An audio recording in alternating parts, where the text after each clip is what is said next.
the entire universe appears. How does it do that? How does it do that? How can you see God with eyes open? Kabir, he says, Khule nain dekhu sahab ko. I shall see my Lord, my beloved Lord, with open eyes, not just in meditation, with open eyes. Sri Ramakrishna says, Chok bando kurli tini achin, chok khulle tini nahi. You can see God only with closed eyes. You cannot see God with open eyes. What kind of God it is? That if you're just closing the eyelids, then only God is there. If you open your eyelids, God goes away. It's a very weak kind of God. Can't you see God with open eyes? This seeing God with open eyes, which Sri Ramakrishna talks about, this seeing, Sahab ko dekho khule nayan, with open eyes do I behold my beloved. That is Kabir. Just by the way, next week on Friday at 7:30 to 8:30, we have a wonderful event. Prahlad Singh Tipania, if you look him up on YouTube, he's a new sensation, I think, in India, who sings Kabir bhajans, a very natural, very spiritual man. With his team, he's going to come here for 1 hour. He's going to perform, and there's going to be a professor she's from the Harvard Divinity School. She's going to help us with the translations and guide us through it. So, very wonderful event. Same Kabir. So, how do we do that? The answer is, Gaudapada says, Viveka. What is Viveka? Look at the answer given by the yogi. The yogi says Samadhi. The Advaita, non-dualist, says Viveka. This spiritual discrimination, Sri Ramakrishna said, always discriminate, separate the eternal and the non-eternal. How do you do that? Gaudapada says, even the name Vivekananda, that comes from that, Viveka. Viveka is the peculiar method of non-dualism. There is a beautiful verse to Vivekananda, which goes this way. I salute that Viveki, the one who has Viveka. You see, the word Viveka is common in Indian languages, in Bengali or Hindi. There it means conscience. That which inside, the voice inside which tells us what is right and wrong. But there is a deeper philosophical, spiritual meaning to Viveka which you find in Vedanta. It is related. Conscience basically helps you to separate right from wrong. This separation, this philosophical separation in your understanding, in your grasping, that is done in Vedanta. What is Viveka in Vedanta?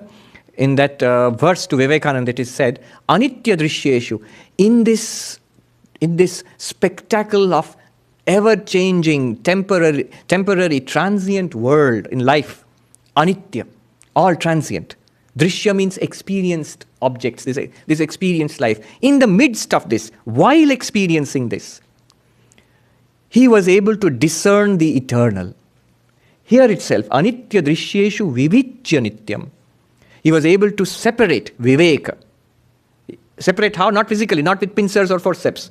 In your understanding, he was able to note, recognize in this very experience, in our experience of life, the eternal consciousness, existence, consciousness, bliss. How? You will ask. We want to know how to do that. I'm coming to that, don't worry. Wait just a minute. Let me finish the translation of that verse. And having separated in his understanding, what did he do? Tasmin samadhatta. His mind became absolutely absorbed in that. Samadhista. Became absorbed in the non-dual reality. With great difficulty? With tremendous effort? No. Ihasma lilaya, like play, like child's play. Why is it so difficult for us, and why was it like child's play for Vivekananda? The next line says, Viveka Vairagya Vishuddha Chittam. The mind which is purified, prepared by Viveka, this philosophical insight, and Vairagya, dispassion. Go back to what Sri Ramakrishna said. Continuously discriminate between the eternal and the non-eternal, and have Vairagya for the non-eternal. So that is where the shoe pinches for most of us. Even the understanding is not so difficult. But then letting go is a little difficult. Mentally, again, letting go.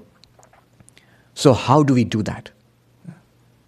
Where the name Vivekananda comes from. How do we practice this Vairagya? How do we see the eternal in this non-eternal? Gaudapada says, and that is the teaching of the Mandukya Upanishad. Look at our lives. Our day has these three experiences. The waking experience, the dream experience, and the deep sleep experience. What are we? Who am I? What am I? Am I this person who's sitting here or talking here?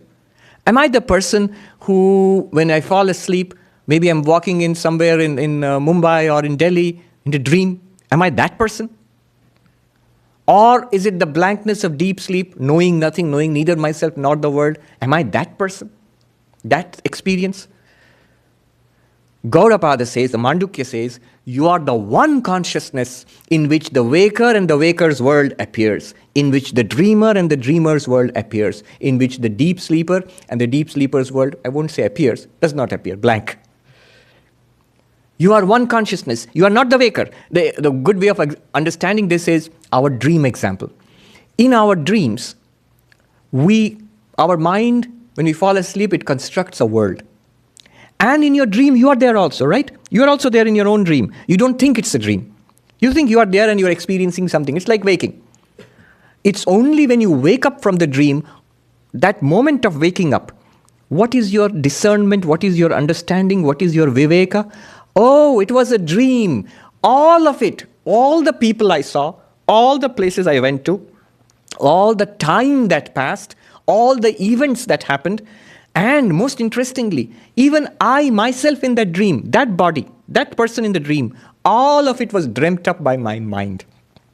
And I wake up saying, oh, it was just a dream. But note, all of it was your mind. You alone became the subject and the object. You alone became the good and the bad. You alone became pleasant and unpleasant experiences. You alone became time and space in your dream. Exactly like that in the waking also, not the mind. It is consciousness alone which appears as the waking experiencer, you the subject right now, what you think yourself to be, and your world, this world. Both of them are appearances in one consciousness which you really are. That one consciousness is apart from the waker, dreamer, and deep sleeper. So the fourth, it's called the fourth Turiyam. First waker, second dreamer, third deep sleeper, fourth is the Turiyam. Is apart from it, but also underlying it, the ground of these three. Just like you, the waker, when you dream, you are apart from the dream person or the dream world, but you are the ground of that. Because of you, the dreamer and the dream person and the dream world appears. In the same way, you are the one consciousness apart from the waker, dreamer, and deep sleeper, and yet in and through the waker, dreamer, and deep sleeper. This is called Atma Anatma Viveka. Remember, what are we doing now? Viveka, discrimination. Atma Anatma Viveka. Self, non-self. Not nonsense, non-self. The discrimination between self and non-self. Atma Anatma Viveka. Note some three things about it. One is the one consciousness is neither born nor dies. It's the person in the dream or in the waking who is born and dies.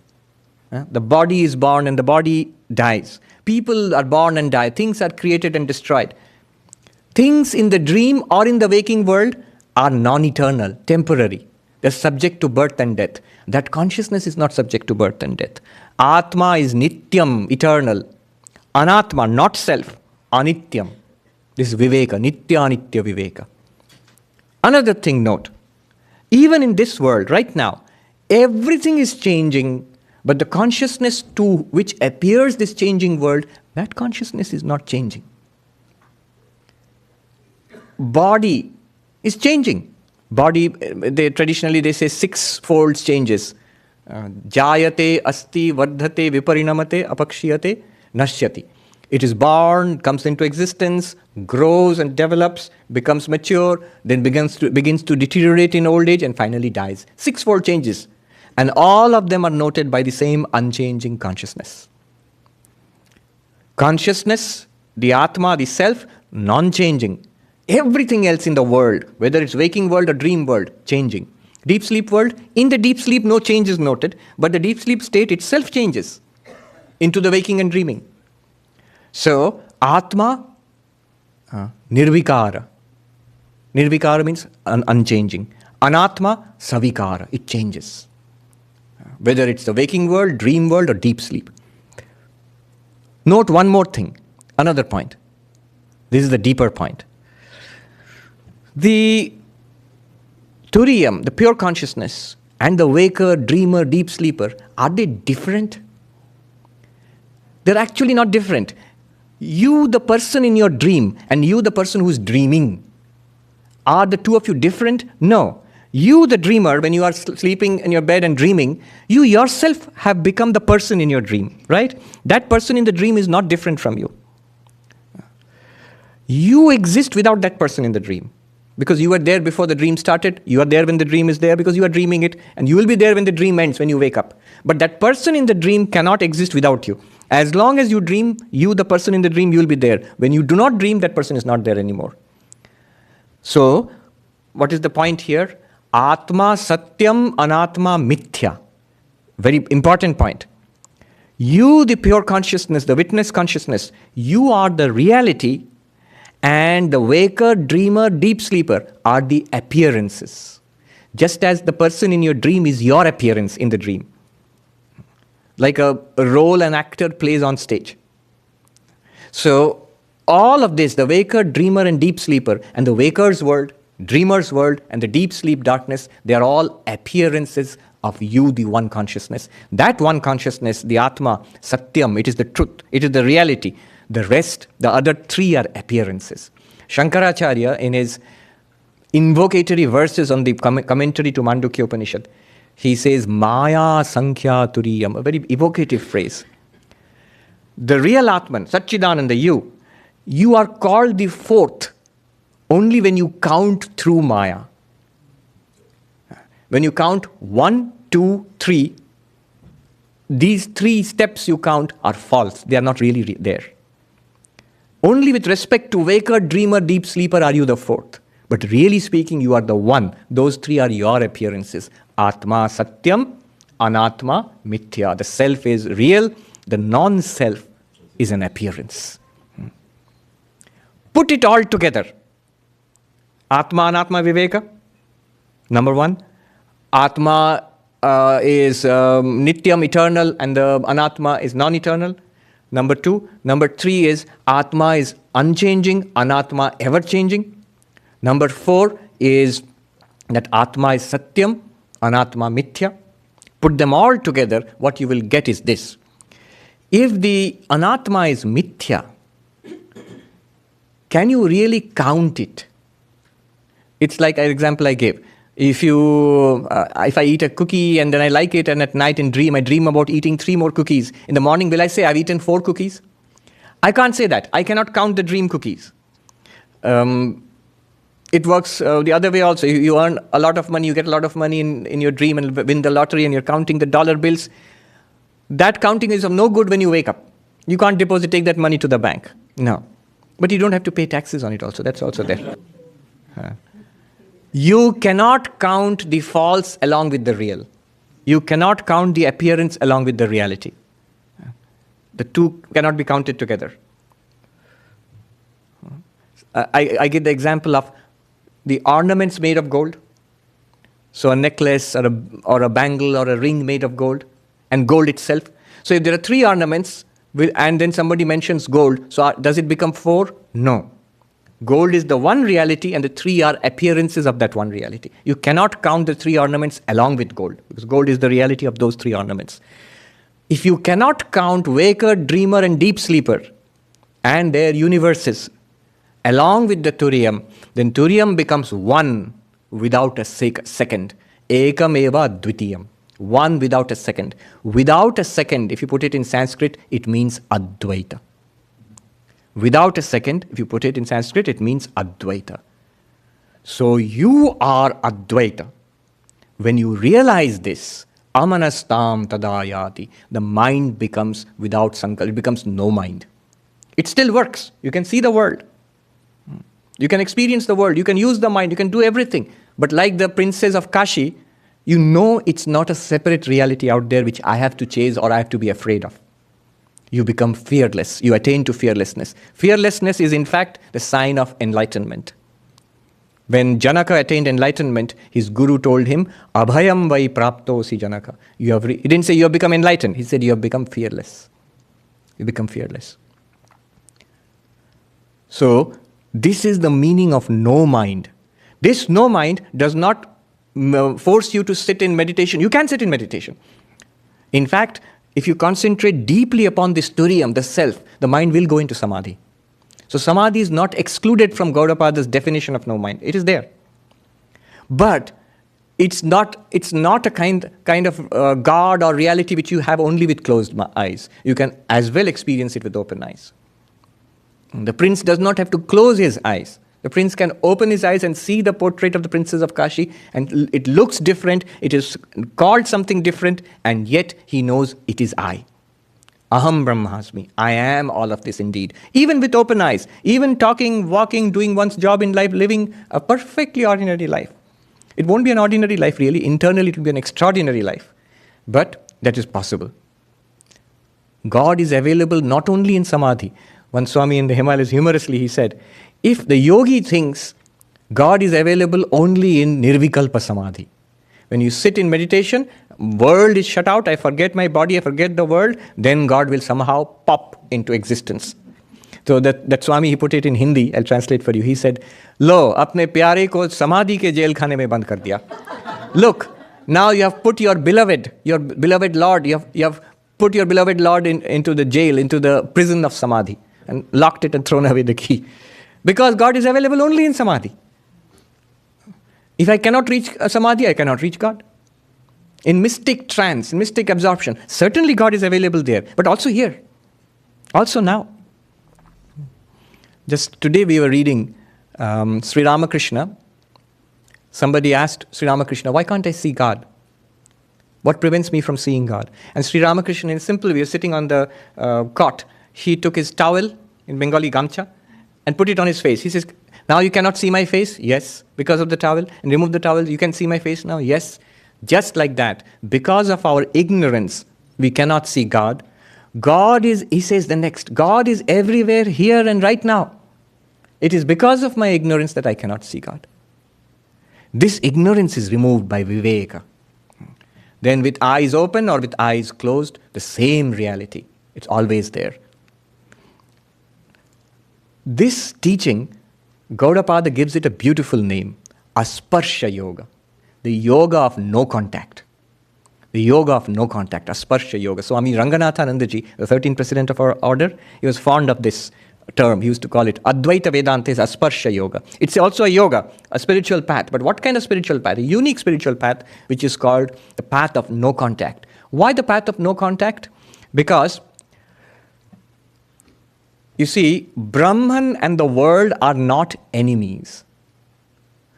The real and the false are not enemies. You might think that reality and falsity are enemies. No. What is an enemy of falsity is the knowledge of reality. You see, the false snake and the real rope are not enemies. They are not contradictory. It is because of the real rope that you can mistake it and see it as a snake. The desert is not an enemy of the mirage water. It is because the desert exists that we have the illusion of a mirage water. What contradicts the mirage, the water in the mirage, or what contradicts the false snake? Our knowledge that it is a rope. Our knowledge that it's a mirage, it's not really water. That contradicts. So knowledge of reality is the enemy of falsity. But reality as such is not the enemy of falsity. In fact, reality is very kind. It tells falsity, you come and settle down here, I have no problem. Make your house here. After all, if it is true that Vedanta is at all true, then we are Brahman. When? Now. So after realization certainly, but before realization you are not Brahman, you are Brahman right now. What is this world? It is Brahman, it is the absolute right now. But there is nowhere, we have no idea about the absolute.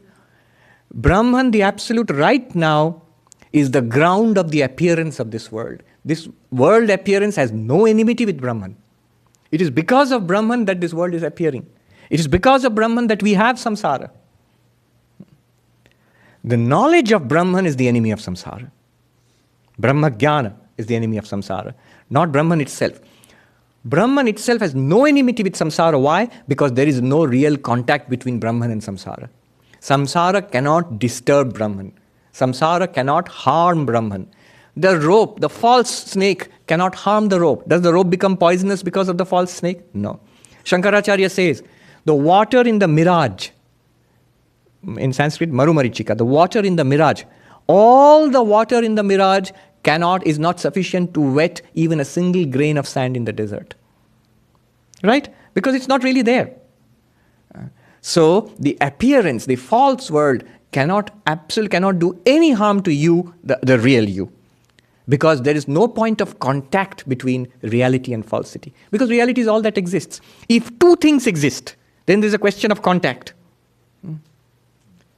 If two things exist, but two things do not exist, it only seems to be two because when you try to enlighten a person, when you give a teaching, the person knows the world. Then you have to introduce something called God. And then finally show that it is God alone which is appearing as you and the world. But first it seems there are two things now, world and God. The person knows, I am body and mind. Then you have to introduce something called Atma, self. Then the person thinks, okay, this is not the self, there is something called the self. But after enlightenment, that self alone appears as body and mind. Don't you alone appear as the dreamer's body and the dream person in the dream? All of that is you alone. So it is actually one reality. And the feeling of two, it is an in-between interim stage. The example which I gave about the pot and the clay and the pot. First there is a pot. And then we are told that the constituent of this pot is clay. There is a material cause of this pot, and that is called clay. At this point, you will start thinking there are two things. There is a pot and there is clay. Then you examine the pot and you find top to bottom, inside, outside, it's all clay. In fact, you are hard-pressed to find anything called pot. Because every real thing there is clay. Every bit of it is clay. There is no such separate thing as pot. And finally, you realize it is clay and clay alone. Pot is a name, it's a form, it's a particular use, nama rupa vyavahara. The real problem comes if you stop halfway. If you're told, here is a pot, and there's a reality called clay, then you start thinking, okay, there's a pot and clay. Then you are in trouble. Alan Watts calls it, the clay pot theory becomes the crackpot theory. Why? If you stop at this point, what happens is, then you are all the time searching for some God somewhere, which is the cause of this universe. Or when you look inside, like the Hindu dualists, the Nayayikas do, body, mind, and some self, some Atma is there separately. You keep searching. So clay pot theory becomes crackpot theory then. That is the problem. If you stop at this point, that is why the yogis say you have to blank out the world to realize the self. Because they think there are two things. You have to shut your eyes to do you really have to shut your eyes to this lectern to see the wood here? If I say, see the podium, say, yes, Swami. If I say, see the wood here, you'll say, yes, Swami, it's pretty easy. Do you have to shut your eyes to see the wood? No. To see the waves in the ocean, go to the beach? Yes, with open eyes. To see the water, do you have to shut your eyes? No. With open eyes, you can see the water. It's a change in paradigm. It's a change in your understanding. The shift is internal. The yogi, because he thinks water and wave are separate things. Gold and ornaments are separate things. You have to shut your eyes, then you can see the reality. So I'll end with a beautiful verse, Asparsha Yoga. That now we understand why it is called no contact. Because there's one reality. Does the clay ever come in contact with the pot? Now you'll understand. The clay never comes in contact with anything called pot. The pot is a construct which we think of. The clay in that form, we call it a pot. There is no thing called pot with which the clay will come in contact. So the clay is asparsha. It has no contact with the pot. Brahman, Atman, pure consciousness is asparsha. It has no contact with this appearance of the world. So Gaudapada has this beautiful verse, a slightly mischievous verse at the end, where he pokes fun at the yogis. He says, Asparsha yoga vai nama durdarsham sarva yogi bhi yogino bibhyati yasmat abhaye bhayadarshina. This teaching is called Asparsha Yoga, the path of no contact. And it is very difficult for yogis to understand this. It's very difficult for yogis to understand this. Why? The yogis are afraid of this path, are scared of this path, because they see fear in the fearless. Abhaye bhayadarshina. They are the ones who see fear in the fearless. Open your eyes, see the Picture of the princess of Kashi. No, no, no, you will be attracted to that. Don't open your eyes. Keep your eyes closed. No. So, abhaye bhayadarshina. They see fear in the fearless. Once you realize this as Brahman, you are the fearless. This world itself is the fearless. There is no fear here. Sri Ramakrishna says, people call it, he uses two words, dhokartati. This world is a place of deceit and fraud. He says, but I see it as mojarkuti, a mansion of mirth. What is the mansion of mirth? This world itself, after realization, after enlightenment. This world itself is Brahman, the mansion of mirth. Abhaye bhayadarshinaha. So let us put it all together. No mind. This teaching of no mind. We noticed that because of the movement of the mind, we tend to think that there is a world of duality. World of duality leads to bondage, non-duality leads to freedom. So no mind is the key. Amani Bhava. How do you achieve no mind? The yogi says by samadhi, nirvikalpa samadhi. Shut out the world. Don't get involved in the world. Stay in samadhi and finally give it up. Vivekananda said, he who runs away to meditate and die in a Himalayan cave has missed the way.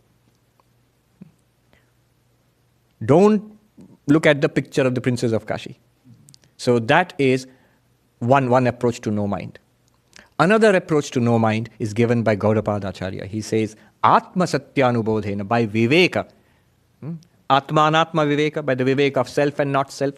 By the Viveka, by seeing that the self is eternal and not self, non-eternal. By seeing that the self is unchanging and the not self changing. By seeing finally the self is real and the not self is an appearance. By this Viveka, you will